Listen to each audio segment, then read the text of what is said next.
मोहतरम नाजरीन, आज कमर के दर्द की दवा लेकर हम हाजिर हैं। आइए वीडियो शुरू करते हैं।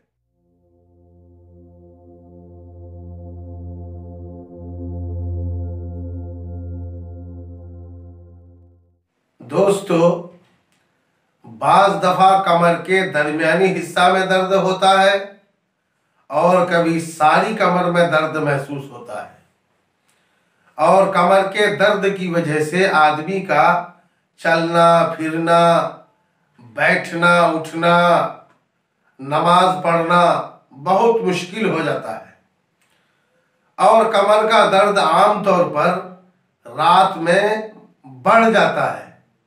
न बैठने से न ही सोने से सुकून मिलता है।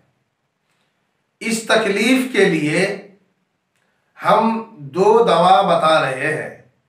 एक खाने की दवा है और एक मालिश करने का तेल है और दोनों दवा आजमाया हुआ है। खाने की दवाओं में से माजूने सुरंजान या माजूने फलासफा या दोनों ही 5 ग्राम माजून 2 तोला प्योर शहद में मिलाकर नीम गरम यानी हल्का सा गरम करके पिलाना मुफीद है।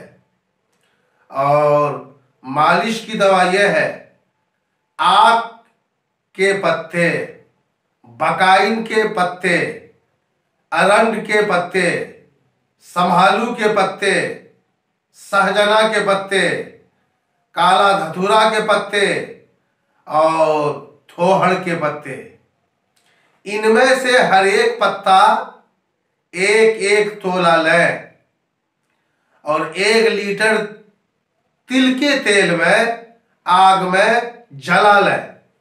फिर छानकर तेल को महफूज कर लें और दर्द की जगह थोड़ा सा तेल गरम करके मालिश करें। ऊपर से पुरानी रुई बांध दें। कुछ दिनों के इस्तेमाल से इंशाअल्लाह दर्द से बिल्कुल आराम मिलेगा और मरीज को सुकून मिलेगा। अल्लाह तबारक व तआला तमाम मोमिनीन को हर किस्म की परेशानी से महफूज रखे।